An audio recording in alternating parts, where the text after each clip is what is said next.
Welcome to NBA Today. I'm George Sedano in for Malika Andrews. We're just hours, 24 hours or so away from the NBA draft. We've got Jay Billis stopping by in a couple of minutes. He'll have the latest on Paolo Banchero, Chet Holmgren, and Jabari Smith, and much, much more.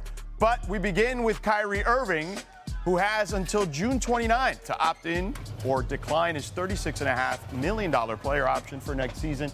If he opts in, Irving would be eligible for an extension with the Nets, or could play out the season and become a free agent in 2023. If Irving declines the option, he becomes a free agent this year, but would still be eligible to sign a max deal with the Nets if they're willing to offer it. Now, let's welcome in our senior ESPN NBA insider, Adrian Wojnarowski. So, Woj, you got a piece on ESPN.com about Kyrie Irving's looming contract decision. What is in the balance here for Kyrie Irving? Well, I think for Kyrie Irving and the Nets is, of course, first of all, does he return to Brooklyn? Now, his options outside of the Nets, especially if the Nets are not willing or don't get engaged in sign and trade talks, are limited. There are not teams with cap space. Teams with space are perhaps not teams he would be interested in, and perhaps I don't think are interested in him. Now, the Lakers are considered the most significant threat right now for Kyrie Irving, but that would essentially entail him taking $30 million less than he can opt into in Brooklyn. There's a $6 million taxpayer exemption he could sign with the Lakers with. Now, most people would say a player's not going to give up that much money, but Kyrie Irving gave up nearly $17 million last year because of his refusal to get vaccinated. He lost a significant shoe deal with Nike, or is in the process of losing that shoe deal with Nike. So I think that the Nets have gone into this with their eyes open, that it's possible he could walk. He has done things differently in his career, but I think there's a sweet spot for the Nets and for Kyrie Irving to find a deal. And if they don't, how does that impact Kevin Durant's future with the Nets? All of that's at stake this week.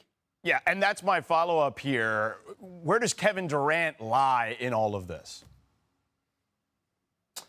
And this is the real difficult position for Brooklyn because Kevin Durant remains very connected to Kyrie Irving. They came here together, and they are still together. Kevin Durant wants Kyrie Irving back. And what the Nets are risking, if Kyrie Irving does leave, does Kevin Durant then ask for a trade? Now, he just signed an extension last season. He's got 4 years left. It's difficult to ask for a trade with that much time left on your deal, and it's certainly difficult to dictate perhaps where you would like to go. The Nets want to avoid all of that. And certainly, I think Kyrie Irving's best leverage right now is the pressure that Kevin Durant is putting on the organization.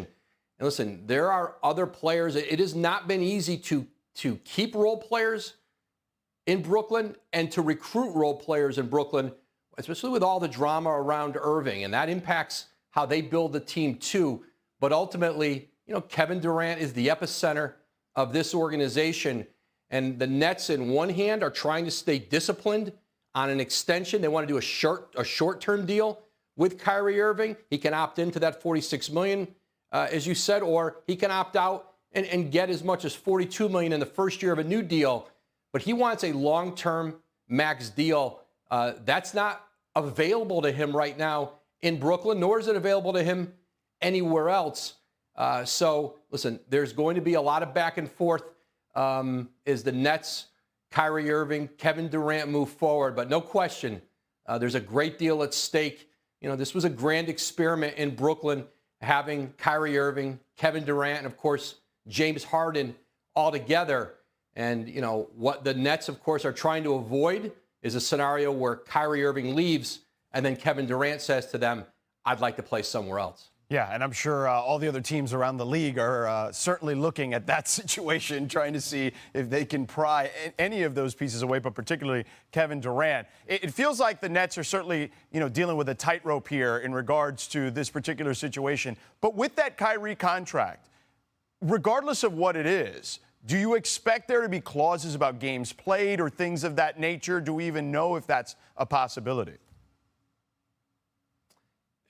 It's a negotiation, George, and I think in a perfect world, yeah, I'm sure the Nets would like to have some protections and some incentive for Kyrie Irving to be on the court. And if he does a short-term deal this year, that could potentially set him up to do a bigger deal next year, either whether it's in Brooklyn or whether it's somewhere else. Certainly, him being available, playing, performing at a high level would all be part of that. And certainly, like any other player, Kyrie Irving wants that money guaranteed. And so that's where it's going to be a negotiation. And that's, that tightrope that the Nets are walking, because if Irving does walk on them, decides to go play somewhere else, how that impacts Kevin Durant, is certainly integral to the future of this organization. Yeah, no question about it. What a time, certainly, in Brooklyn, and I don't envy their position at all. He's the best in the business. Adrian Wojnarowski joining us here, ESPN NBA Senior Insider. You're the man, Woj. Thanks for the time, as always. Thank you, George. You got it. All right, we now bring in NBA champion Matt Barnes and 15-year NBA vet J.J. Redick, who's in New York. So, Matt, let's start with you. If you were on the Nets, would you want Kyrie as your teammate right now? Absolutely, because you obviously have a personal relationship with them, the guys in the locker room. I'm sure the guys in the locker room still love him. They just want him to commit. And, the fact that we're talking about can he get a max, should he get a max, the talent is undoubtable. What they're debating on is the character and the want and the will to compete every single day with the rest of your teammates. And like Sean Marks said, someone who's going to put the team above themselves. And Kyrie, it's no secret. Although we respect the vaccination decision, because that's an individual decision for everyone. He's been a very selfish person and a selfish player, and he's left a franchise in limbo. He's left a good friend, Kevin Durant, in limbo. But all people want to see is, can this guy commit? So if he plays out this final year in the contract and shows, plays 60 to 70 games, 72 games, next season, there's no doubt he's going to get a max contract. People just want to know, can we rely on you when we need you? And the answer so far has been no. But I'm thinking he's going to hear this all. We're already tired of talking about, but this is just beginning. He's going to hear this all the entire summer, and maybe something will get through to him. JJ, what's your reaction to all this noise surrounding Kyrie? Well, there's always posturing. There's always smoke and mirrors. People are looking for leverage. Players do it. Teams do it. Agents do it. This is really nothing new to the NBA. I do think the idea that if Kyrie were to walk and Kevin Durant was to request a trade, that would be an absolute disaster for the Brooklyn Nets. And if you look at the history of them when they moved from New Jersey, the trade to the Celtics where they gave up draft picks to get Paul Pierce and Kevin Garnett and Jason Terry, that didn't work out. Then there was a few years where they weren't very good. They were rebuilding. They brought in Sean Marks and Kenny Atkinson. They built this culture.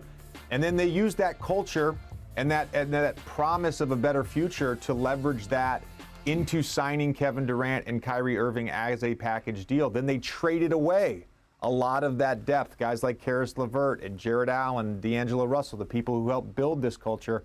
And now 3 years in, without a conference finals appearance, without an NBA finals appearance, you're essentially starting over. And look, if Kevin Durant asked for a trade, sure, you'd get back a package and some draft picks and all that. But the goal was, when those guys signed, to get a championship. And if that were to not happen in this era, that's a failure. So in the conversation I just had with Woj, and the story that he wrote, he talked about how Kyrie, because we can't get in his head, right? Maybe he's trying to use the Lakers as leverage with the taxpayer mid-level exemption. JJ, do you believe that's even possible? Do you think that's a real threat by Kyrie? I can't get in Kyrie's head either.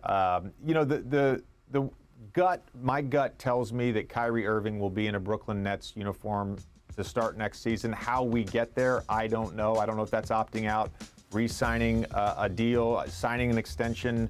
I get why Kyrie Irving, a player of his stature, would not want stipulations in his contract. He is a max level talent. And Matt Barnes said that on the show yesterday. Kyrie is a max level talent. There's just so many questions right now about availability and reliability that I get the discomfort for the Nets in offering him that right now.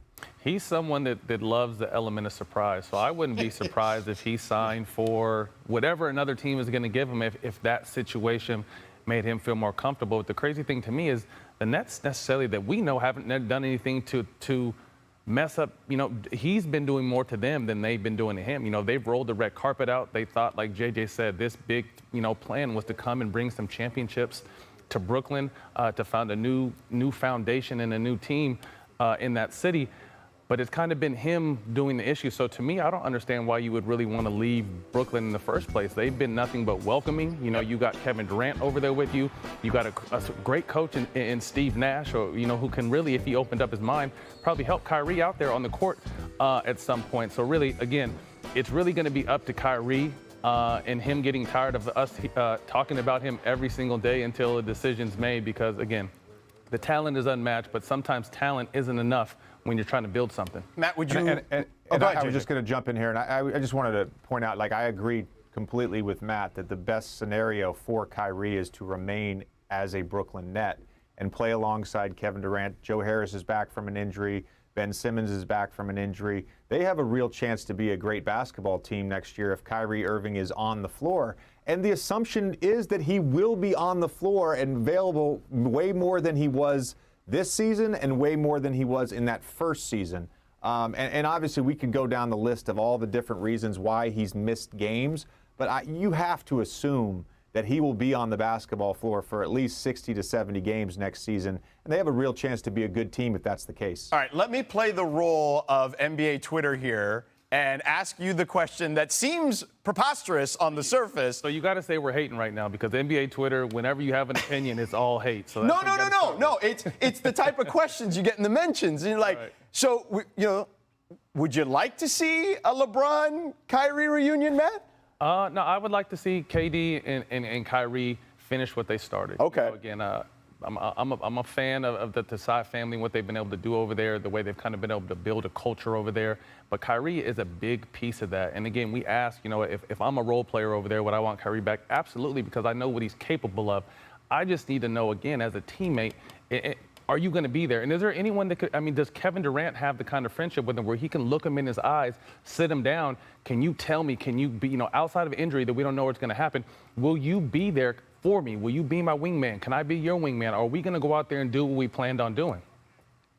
I think JJ just muted me on Twitter for asking that NBA Twitter question, basically. It's okay, JJ. I get you. NBA I saw you Twitter is exhausting, George. You know that. Hence why I wanted to get it in there a little bit. I wanted to make sure that we know that somebody is on NBA Twitter's side on this show.